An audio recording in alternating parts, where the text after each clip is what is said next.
আজকের ভিডিওতে আমরা মাওলানা জালালউদ্দিন রুমির লেখা পৃথিবীর ইতিহাসে অন্যতম শ্রেষ্ঠ কাব্যগ্রন্থ মাসনবীর শুধুমাত্র প্রথম লাইনটা নিয়ে আলোচনা করব। অনেক সুফির মতে মাসনবী বইয়ের এই প্রথম 18 লাইন বোঝার জন্য নাকি 40 বছর ব্যয় করতে হবে। তবে চলুন দেখি আগামী কয়েক মিনিটে আমরা আসলে কতটুকু বুঝতে পারি। আজকের ভিডিওটাতে আমরা এইটাও বোঝার চেষ্টা করব রুমির ভিতরে কি আমরা সক্রেটিস থেকে শুরু করে রবীন্দ্রনাথ পর্যন্ত আরও অনেককে খুঁজে পেতে পারি কিনা। তবে ভিডিওটা শুরু করব অন্য একজন ফিলসফারকে দিয়ে। ইউরোপিয়ান এনলাইটমেন্ট পিরিয়ডের খুব ইনফ্লুয়েন্সিয়াল একজন ফিলসফার ইমানুয়েল কান্ট বলেছিলেন, দুইটা ব্যাপার নিয়ে যদি আমরা বারবার এবং স্থিরভাবে চিন্তা করি তাহলে সেটা প্রতিবার নতুন করে আমাদের মনকে বিস্ময় এবং প্রশংসায় ভরিয়ে তোলে। আর সেই দুইটা জিনিস হচ্ছে the starry heavens above and the moral law within me. অর্থাৎ আমরা যখন আমাদের চারপাশে তাকাই তখন আমরা ইউনিভার্সের ভিতরে একটা অর্ডার এবং পারফেকশন দেখতে পাই। এই ফিজিক্যাল ওয়ার্ল্ডের সব কিছু একটা ল মেনে চলছে। তারা ভরা রাতের সৌন্দর্য আমাদেরকে বিমোহিত করে। বাইরের দুনিয়ার ফিজিক্যাল ল যেমন আমাদেরকে মুগ্ধ করে, তেমনিভাবে আমাদের ভিতরে আছে আমাদের বিবেক বা মোরাল কম্পাস, যেইটা আমাদেরকে ভালো মন্দ নির্ধারণ করতে সাহায্য করে। আচ্ছা, আপনি কি কখনো ভেবে দেখেছেন আমাদের এই এক্সটার্নাল ওয়ার্ল্ডের ফিজিক্যাল ল এবং আমাদের ভিতরে যে বিবেক বা মোরালিটি, সেটার আলটিমেট সোর্সটা আসলে কি? তবে আজকের ভিডিওতে আমরা ইমানুয়েল কান্টের মোরাল ফিলোসফি নিয়ে আলোচনা করব না। আজকে আমরা আলোচনা করব মাওলানা জালালউদ্দিন রুমিকে নিয়ে, যিনি ইমানুয়েল কান্টের জন্মেরও 450 বছর আগে মারা গিয়েছিলেন। তাই তিনি ইমানুয়েল কান্ট পড়েননি, তিনি পড়েছিলেন কুরআন, যেখানে আল্লাহ আমাদেরকে বলছেন তিনি তার নিদর্শন বা চিহ্ন আমাদেরকে দুইটা জিনিসের মাধ্যমে দেখাবেন। একটা হচ্ছে ইউনিভার্সে, আর একটা যেখানে আল্লাহ তার নিদর্শন আমাদেরকে দেখাবেন সেটা হচ্ছে আমাদের নিজেদের ভিতরে। মাওলানা জালালউদ্দিন রুমির কাছে এই কথার গুরুত্ব এবং গভীরতা অপরিসীম, সেটাই আজকের ভিডিওটাতে ব্যাখ্যা করার চেষ্টা করব। পৃথিবীতে খুব অল্প কিছু মানুষ জন্ম নিয়েছেন যারা তার নিজস্ব সময়, ধর্ম এবং রাজনৈতিক পরিচয়ের বাইরে গিয়েও অসংখ্য মানুষকে প্রভাবিত করেছেন। মাওলানা জালালউদ্দিন রুমি তাদের মধ্যেই একজন, যিনি বিগত 800 বছর ধরে পৃথিবীর অসংখ্য মানুষকে শুধুমাত্র প্রভাবিতই করেননি, ভিতর থেকে পরিবর্তন করেছেন। আফগানিস্তানের বাল্ক শহরে জন্মগ্রহণ করলেও তিনি তার জীবনের সিংহভাগ সময় কাটিয়েছেন তুরস্কের কোনিয়া নগরীতে। এই কোনিয়া জায়গাটা তুরস্কের অ্যানাটোলিয়া অঞ্চলে ছিল, যেটা একসময় রোমান সাম্রাজ্যের অন্তর্ভুক্ত ছিল। সুতরাং এই জায়গাটাকে মানুষ বলতো রোম, আর আরবি বা ফার্সিতে রোমকে বলা হয় রুম। সুতরাং সাবেক রুম অঞ্চলের বাসিন্দা হবার কারণে তাকে ডাকা হয় রুমি বলে। একদম সিম্পলি বললে রুমি মানে হচ্ছে রোমান, অর্থাৎ রোম বা রুমের বাসিন্দা। সুতরাং বুঝতেই পারছেন এটা তার প্রকৃত নাম না, তিনি রুমি নামে নিজেকে পরিচয় দেননি। মাওলানা শব্দটাকে টার্কিশ ভাষায় বলা হয় মেভলানা। দেখেন, পৃথিবীতে কিন্তু অনেক মাওলানা আছে, কিন্তু আপনি যদি তুরস্কতে গিয়ে এই মাওলানা বা মেভলানা বলেন তাহলে মানুষ স্বাভাবিকভাবেই বুঝে নেবে আপনি মাওলানা জালালউদ্দিন রুমির কথা বলছেন। মাওলানা জালালউদ্দিন রুমি আরবি, ফার্সি, টার্কিশ এবং গ্রিক ভাষায় লিখেছেন, এবং তার লেখা ফার্সি ভাষার অন্যতম শ্রেষ্ঠ কাব্যগ্রন্থ হচ্ছে মাসনবী। কিন্তু এই মাসনবী কিন্তু একটা নির্দিষ্ট কবিতার স্টাইল, এই স্টাইলে অনেকেই লিখেছেন। কিন্তু আপনি যদি ইরানে গিয়ে মাসনবী চান তাহলে সবাই আপনাকে মাওলানা জালালউদ্দিন রুমির লেখা এই বইটাই দিবে। নিশ্চয়ই আপনি ওনার প্রভাবটা বুঝতে পারছেন। আজ তার লেখা ছড়িয়ে পড়েছে সারা বিশ্বে। 800 বছর পরে এসে তিনি আমেরিকায় হয়ে ওঠেন সবথেকে জনপ্রিয় কবি। মাওলানা জালালউদ্দিন রুমিকে নিয়ে বানানো আমার আগের ভিডিওটাতে আমি বলেছিলাম, জন মিল্টনের প্যারাডাইস লস্ট কবিতা বোঝার জন্য আমাদের যেমন বাইবেল সম্পর্কে কিছুটা জ্ঞান থাকা প্রয়োজন, তেমনি মাওলানা জালালউদ্দিন রুমির কথা বোঝার জন্য আমাদের কুরআন এবং হাদিসের বেসিক আন্ডারস্ট্যান্ডিং থাকা প্রয়োজন। কিন্তু আজকে ইউরোপে বা আমেরিকাতে মাওলানা জালালউদ্দিন রুমির কবিতা এত জনপ্রিয় হয়ে ওঠার একটা বড় কারণ হচ্ছে যেভাবে আজকে ওনার লেখাগুলোকে অনুবাদ করা হয়। অর্থাৎ তার লেখাগুলোর ভিতরে যে একটা কুরআনিক থিম বা সৃষ্টিকর্তার প্রতি যে একটা ভালোবাসা, মডার্ন ট্রান্সলেশনগুলোতে এই ব্যাপারটা অনেকটাই অনুপস্থিত। সাধারণ মানুষের কাছে সেটা অনেক ক্ষেত্রে কোনো সাধারণ প্রেমের কবিতা বা খুব সুন্দর কোনো মোটিভেশনাল কথা। সুতরাং সৃষ্টিকর্তাকে বাদ দিয়ে রুমিকে গ্রহণ করতে অনেকেরই কোনো সমস্যা হয় না। কিন্তু এই মাসনবী নিয়ে আলোচনা শুরু করার আগে আমাদের প্রথমে এইটা জানা দরকার যে মাওলানা জালালউদ্দিন রুমির লেখা আমাদের আসলে কিভাবে পড়া উচিত। এইটা শেখার পরে আমার কাছে মনে হয়েছে আমি আজীবন আসলে অনেক ধরনের গল্প, কবিতা বা সিনেমা ভুলভাবে বোঝার চেষ্টা করেছি। আমরা আমাদের বিভিন্ন ধরনের গল্প, কবিতায় বিভিন্ন ধরনের চরিত্রের সন্ধান পাই। ছোটবেলায় পড়েছি একটা খরগোশ আর একটা কচ্ছপের গল্প, বা কোনো গল্পে থাকে একটা অত্যাচারী ফেরাউন বা অত্যাচারের শিকার হওয়া কোনো প্রজা। কোনো সিনেমায় এমন অনেক চরিত্র পেয়েছেন যাকে আপনি চরমভাবে ঘৃণা করেন, আবার এমন অনেক চরিত্র পেয়েছেন যাকে আপনি মনে প্রাণে সম্মান করেন। এখন থেকে এই কোনো চরিত্রগুলোকে আর আলাদা আলাদা কোনো চরিত্র মনে করবেন না। এই প্রত্যেকটা চরিত্র আসলে আপনি নিজে। খরগোশ আর কচ্ছপের গল্পের খরগোশও আপনি, কচ্ছপও আপনি। আপনার ভিতরে খরগোশ এবং কচ্ছপ দুইটাই লুকিয়ে আছে। তাই রুমির লেখা বা পৃথিবীর যে কোনো গল্প, কবিতা বা সিনেমা যখন আপনি বোঝার চেষ্টা করবেন, মনে রাখবেন এই সবগুলো চরিত্র হয়ে ওঠার পোটেনশিয়াল আসলে আপনার ভিতরে লুকিয়ে আছে। কাউকে মনে প্রাণে ঘৃণা করার সময় নিজেকে একবার প্রশ্ন করে দেখবেন, এই চরিত্রটা কোনোভাবে আমি না তো? এখন আমরা মাওলানা জালালউদ্দিন রুমির অনন্য সৃষ্টি মাসনাবির শুধুমাত্র প্রথম লাইনটা বোঝার চেষ্টা করব। আমি অক্সফোর্ড ওয়ার্ড ক্লাসিক্সের একটা ট্রান্সলেশন পড়েছি, ট্রান্সলেট করেছেন জাওয়েদ মোজাদ্দিদি। খুবই ভালো ট্রান্সলেশন করেছেন, কিন্তু সেটা যথেষ্ট না। কেন সেটা বলছি সেটা একটু পরে বুঝতে পারবেন। তো চলেন শুরু করা যাক। This is Masnavi. আচ্ছা, এখানে তো বোঝানোর কোনো কিছু নাই, এটা অবশ্যই বুঝতে পেরেছেন। এরপরে তিনি বলছেন, the roots of the main tenets of theology. দেখেন, রসকসহীনভাবে বলতে গেলে থিওলজি মানে হচ্ছে স্টাডি অফ গড। এই মাসনবী বইটাকে আপনি একটা স্পিরিচুয়াল জার্নি বলতে পারেন, যেখানে তিনি তার কবিতায় বিভিন্ন স্টোরি বা মেটাফরের মাধ্যমে সৃষ্টিকর্তাকে অনুধাবন করার এবং তার সান্নিধ্য লাভ করার কথা বলেছেন।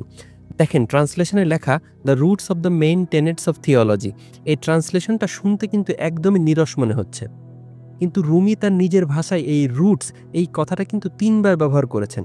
সুতরাং আমরা যদি এই অনুবাদটা বাদ দিয়ে অন্য একটা ট্রান্সলেশন দেখার চেষ্টা করি, তাহলে দেখব জালালউদ্দিন রুমি আসলে বলছেন the roots of the roots of the roots. Root মানে হচ্ছে শিকড়, অর্থাৎ তিনি মাসনবীকে বলছেন বিশ্বাসের শিকড়ের শিকড়ের শিকড়। অর্থাৎ এইটা কিন্তু আপনার কল্পনার জগৎকে জাগিয়ে তুলছে। শিকড়ের কাজ কি? শিকড়ের কাজ হচ্ছে একটা গাছের অবস্থানকে শক্তিশালী করা, এবং শিকড়ের মাধ্যমেই কিন্তু একটা গাছ পুষ্টি পায় এবং বেড়ে ওঠে, এবং শেষ পর্যন্ত সেই ভয়ঙ্কর ঝড়টা যেদিন আসবে, এই শিকড়টাই কিন্তু শক্তভাবে গাছটাকে মাটির সাথে ধরে রাখবে। বিশ্বাস বা ফেইথের গুরুত্ব কতটুকু সেটা বোঝানোর জন্য কিন্তু রুমি এই শিকড় শব্দটাকে 3 বার ব্যবহার করেছেন। এই মেটাফোরের মাধ্যমে রুমি আসলে বোঝাতে যাচ্ছেন সৃষ্টিকর্তার প্রতি বিশ্বাস এতটাই শক্তিশালী হতে হবে, যাতে করে আমাদের জীবনে যখন অসম্ভব দুর্বিষহ দুঃখ দুর্দশা নেমে আসবে, তখনও যাতে আমাদের জীবনের কাছে আমরা পরাজিত হয়ে না যাই, আমরা যেন হতাশায় নিমজ্জিত না হয়ে পড়ি, আমরা যেন আমাদের জীবনের উদ্দেশ্য না হারিয়ে ফেলি, কোনো অবস্থাতেই যেন আমাদের লাইফ মিনিংলেস না হয়ে যায়। কিন্তু এখন সেই বিশাল চ্যালেঞ্জিং প্রশ্ন, what is the meaning of life? বিভিন্ন মানুষ এবং বিভিন্ন ফিলোসফি বিভিন্নভাবে এই প্রশ্নের উত্তর দেওয়ার চেষ্টা করেছে, কিন্তু ইসলামে এই প্রশ্নের উত্তর খুবই সোজাসাপটা। আল্লাহ আমাদেরকে সৃষ্টি করেছেন তার ইবাদত করার জন্য, এবং আপনার নিয়ত যদি ঠিক থাকে তাহলে জীবনের প্রতিটি কাজই আসলে ইবাদত, এবং একজন মানুষের জন্য তার জীবনের প্রতিটি মুহূর্ত একটা পরীক্ষা। সৃষ্টিকর্তার প্রতি বিশ্বাস রেখে এবং নিয়ত ঠিক রেখে প্রতিটা মুহূর্ত পার করাই জীবনের উদ্দেশ্য। এইটাকে আপনি বলতে পারেন হায়ার পারপাস। মনে করেন আজ আপনি রাস্তায় কোনো একটা ক্ষুধার্ত মানুষকে খাদ্য দিবেন। এখন আপনি যে ক্ষুধার্ত মানুষটাকে খাদ্য দিবেন, আপনার উদ্দেশ্য কি? আপনার পারপাস হচ্ছে আপনার এই খাদ্য দেওয়ার মাধ্যমে ক্ষুধার্ত মানুষটার ক্ষুধা নিবারণ করা। কিন্তু আপনার হায়ার পারপাসটা কি? আপনার হায়ার পারপাস হচ্ছে ওই মানুষটার ক্ষুধা নিবারণ করার মাধ্যমে সৃষ্টিকর্তার সন্তুষ্টি অর্জন করা।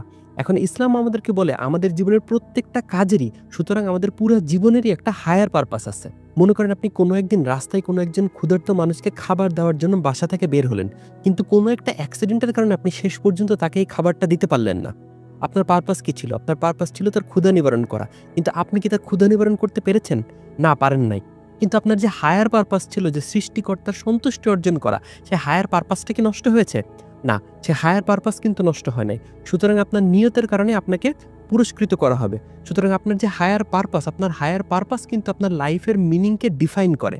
সুতরাং the meaning of life is the meaning of the moment, অর্থাৎ আপনার লাইফের হায়ার পারপাস অনুযায়ী এই মোমেন্টে আপনার কি করা উচিত। মনে রাখবেন, আপনার লাইফ থেকে আপনার কাছ থেকে সব কিছু কেড়ে নেওয়া গেল, লিটারেলি আপনার জীবনের সব কিছু কেড়ে নেওয়া গেলেও আপনার লাইফের হায়ার পারপাস কিন্তু আপনার কাছ থেকে কখনো কেড়ে নেওয়া যাবে না। আর রুমি আমাদেরকে সেটাই বলার চেষ্টা করছেন যে আমাদের বিশ্বাসের শিকড় এতটাই শক্ত হতে হবে যে আমাদের জীবন যতটাই বিষণ্ণ হয়ে উঠুক না কেন, আমরা যেন আমাদের নিজেদেরকে স্মরণ করিয়ে দিতে পারি যে what is the ultimate purpose of my life. এখন যে আমি কাজটা করতে যাচ্ছি সেটার হায়ার পারপাস কি। আর আমাদের শিকড় যদি শক্ত থাকে তাহলে আমরা সেখান থেকে কখনো সরে আসব না। অনেকেই বলেন আমার লাইফের মিনিং খোঁজার জন্য আমার সৃষ্টিকর্তার প্রয়োজন নাই, আমি নিজেই আমার জীবনের মানে তৈরি করি, আমি আমার কাজের মধ্যে আমার জীবনের মিনিং খুঁজে পাই। একটা ক্রিকেটার হয়তো বলতে পারেন আমি খেলার মধ্যে আমার জীবনের মানে খুঁজে পাই। আবার একজন সাঁতারু বলতে পারেন সাঁতার কাটার মাধ্যমে আমি আমার জীবনের মিনিং খুঁজে পাই। আবার কে হয়তো বলতে পারেন আমার সন্তান বা আমার পরিবারের মধ্যে আমি আমার জীবনের মিনিং খুঁজে পাই। দেখেন, একজন মানুষ অবশ্যই তার কাজ এবং তার পরিবারের মধ্যে তার জীবনের মানে খুঁজে পেতে পারেন, কিন্তু সব কিছুর ভিতরে একটা হায়ার পারপাস থাকা দরকার। এই হায়ার পারপাসটা যদি না থাকে, তখন জীবনের সেই অপরিহার্য ঝড়গুলো যখন আসে, তখন সেটা আমাদের জীবনকে তছনছ করে দেয়, আমরা হতাশায় নিমজ্জিত হয়ে পড়ি। আচ্ছা, চিন্তা করেন তো, যেই কাজটা আপনাকে আপনার জীবনের মিনিং দিত, সেই কাজটা যদি কালকে থেকে আপনার করতে না পারেন, একটা দুর্ঘটনার কারণে কালকে যদি আপনার একটা পা কেটে ফেলতে হয় এবং সেই কারণে একজন সাঁতারও যদি আর কোনোদিন সাঁতার কাটতে না পারেন, বা আপনার যে সন্তানটার মধ্যে আপনি আপনার জীবনের মিনিং খুঁজে পেতেন, সেই সন্তানটা যদি কালকে বিপথে চলে যায়, তখন কি আপনার লাইফটা মিনিংলেস হয়ে যাবে? বিখ্যাত ড্যানিশ ফিলোসোফার সোরেন কিরকেগার্ড বলবেন, এই সমস্ত ঘটনার কারণে আপনার জীবন যদি আপনার কাছে মিনিংলেস মনে হয় অথবা আপনার ভিতরে যদি একটা চরম শূন্যতা তৈরি হয়, তাহলে ধরে নিবেন এই শূন্যতাটা আসলে সবসময়ই আপনার ভিতরে ছিল। আপনার কাজ বা আপনার সম্পর্কগুলো কখনোই আপনাকে প্রকৃত পূর্ণতা দিতে পারেনি। এগুলো ছিল আপনার জন্য একটা ডিস্ট্রাকশন, যেটা সাময়িকভাবে আপনার ভিতরে শূন্যতাটাকে ভুলে থাকতে সাহায্য করেছিল। ডিস্ট্রাকশনটা কেটে যাওয়ার কারণে আপনার ভিতরের শূন্যতাটা আবার জেগে উঠেছে। হায়ার পারপাস ছাড়া মানুষের ভিতরে প্রকৃত ফুলফিলমেন্ট আসে না।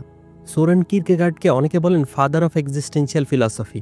তিনি তার ফিলোসফিতে সৃষ্টিকর্তার উপরে বিশ্বাস বা ফেইথকে একটা বিশেষ জায়গা দিয়েছেন। তিনি বলেছেন, faith is the highest passion in a human being. আচ্ছা, দুঃখ দুর্দশার কথা বাদ দেন, সুখ শান্তির কথা চিন্তা করেন। আমাদের অনেকেই আমরা জীবনে অনেক কিছু পাওয়ার পরেও আমাদের লাইফে পূর্ণতা আসে না, আমরা হতাশ। আচ্ছা, আপনি কি কোনোদিন গোল্ড মেডেল সিনড্রোমের কথা শুনেছেন? গোল্ড মেডেল সিনড্রোম হচ্ছে কোনো একটা মানুষ যখন তার লাইফের হায়েস্ট গোল অ্যাচিভ করার পরে যেই ধরনের শূন্যতা, ডিপ্রেশন বা পারপাসলেসনেসে ভোগে। মনে করেন কোনো একটা মানুষ সারা জীবন অলিম্পিক্সে গোল্ড মেডেল জয়ের জন্য প্রিপারেশন নিয়েছে। এই পুরো সময়টা আসলে তার জন্য খুব মিনিংফুল ছিল, কারণ সে জানতো সে কোনো একটা কিছু অর্জন করতে যাচ্ছে। এই গোল্ড মেডেল অর্জন করার যে আকাঙ্ক্ষাটা, সেইটা তাকে আসলে একটা মিনিং বা পারপাস দিত। যেহেতু তার হায়েস্ট গোল ছিল অলিম্পিক্সে গোল্ড মেডেল অ্যাচিভ করা, এইটা অর্জন করার পরে তার ভিতরে একটা শূন্যতা কাজ করে যে এরপরে কি, এক ধরনের মিনিংলেসনেস তার উপরে ভর করে বসে। এই ব্যাপারে ইন্টারনেটে অনেক লেখালেখি আছে, পড়তে পারেন। কিন্তু এই গোল্ড মেডেল সিনড্রোম আপনার আমার আমাদের সবার জীবনে যে কোনো সময় আসতে পারে। এই গোল্ড মেডেল সিনড্রোমে ভোগার জন্য আপনার আমার কিন্তু অলিম্পিক্সে গোল্ড মেডেল জিততে হবে না। আমরা সবাই কোনো না কোনো সময় খুব ভালো একটা ইউনিভার্সিটিতে চান্স পেতে চাই, একটা ভালো চাকরি পেতে চাই, একটা প্রমোশন চাই, বাড়ি গাড়ি করতে চাই। কিন্তু এগুলোর যদি একটা আল্টিমেট পারপাস না থাকে, তখন আমরা শেষ পর্যন্ত যখন এই লক্ষ্যগুলো অর্জন করে ফেলি, অর্জন করার ফলে এইগুলো আমাদেরকে যতটা সুখ শান্তি বা ফুলফিলমেন্ট দিবে আমরা ভেবেছিলাম, ততটা সুখ শান্তি বা ফুলফিলমেন্ট বা পূর্ণতা কিন্তু আমরা সেখান থেকে পাই না। কারণ এইটার কোনো হায়ার পারপাসই ছিল না। যেহেতু এটার কোনো হায়ার পারপাস ছিল না, এত কিছু অর্জন করার পরেও আমরা আসলে লাইফে কোনো না কোনো সময় এই গোল্ড মেডেল সিনড্রোমে ভুগি, কারণ আমরা আমাদের হায়ার পারপাস হারিয়ে ফেলেছি। মাওলানা জালালউদ্দিন রুমি আসলে মাসনবী বইটা লিখছেন সেই স্পিরিচুয়াল গাইডেন্সটা আমাদেরকে দেওয়ার জন্য। সুতরাং মাওলানা রুমির যে কোনো কবিতা যখন আমরা পড়ব, তখন এই স্পিরিচুয়াল অ্যাসপেক্টটা আমাদের মাথায় রাখতে হবে। রুমি বলেছিলেন, the wound is the place where the light enters you. অর্থাৎ যে কোনো বড় আঘাত আমাদের হৃদয়কে উন্মুক্ত করে। আমাদের হায়ার পারপাস যদি ঠিক থাকে, তাহলে আঘাত থেকে আমরা আলোর দিশা পাই। আচ্ছা, আমরা সামনের দিকে আগাই। প্রথম লাইনের পরবর্তী অংশটা হচ্ছে রিগার্ডিং দ্য আনভেইলিং। দেখেন, এখানে গুরুত্বপূর্ণ ওয়ার্ডটা হচ্ছে আনভেইলিং। ভেইল মানে হচ্ছে পর্দা। এইখানে ভেইল মানে আপনি বলতে পারেন এমন কোন একটা বাধা বা দেওয়াল, যেটার কারণে আমরা সাধারণ মানুষরা অনেক সময় সৃষ্টিকর্তার অস্তিত্ব আমাদের হৃদয়ের ভিতরে অনুভব করতে পারি না, ওই ডিপার কানেকশনটা ফিল করতে পারি না। আর সেই বাধাটা হচ্ছে আমাদের লোভ, লালসা, অহংকার, নানান ধরনের পার্থিব আকাঙ্ক্ষা, যে জিনিসগুলোর কারণে আমরা আসলে আমাদের সৃষ্টিকর্তা থেকে দূরে সরে যাই। সারাক্ষণ দেখবেন আমরা বলতে থাকি আমার বাড়ি, আমার গাড়ি, আমার ব্যবসা প্রতিষ্ঠান, আমার লেখা বই, আমার ইউটিউব চ্যানেল, মানে সারাক্ষণ আমি করতে করতে আমাদের ইগো ইনফ্লেটেড হয়ে যায়। আমরা তখন সৃষ্টিকর্তার সামনেও কমপ্লিটলি সারেন্ডার বা আত্মসমর্পণ করতে পারি না। হৃদয় আকাশে মেঘ জমে থাকে। মাঝে মধ্যে আমরা সৃষ্টিকর্তার সাথে খুব কানেক্টেড ফিল করি, মাঝে মধ্যে আমরা কেমন যেন উদাসীন হয়ে যাই।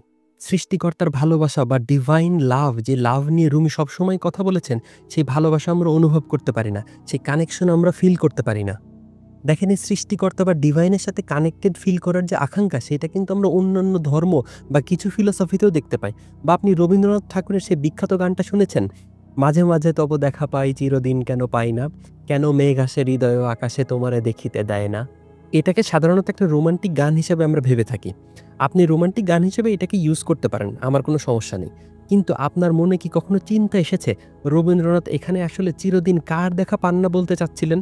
হৃদয় আকাশে মেঘ আসলে কি, সেই মেঘ কাকে দেখতে দিচ্ছে না? কখনো সময় পেলে চিন্তা করতে পারেন। রুমির মাসনবী পড়ার একটা অসুবিধা হচ্ছে, এটা আমার নিজের ভিতরের হিপোক্রেসিগুলো আমাকে বারবার ধরিয়ে দেয়।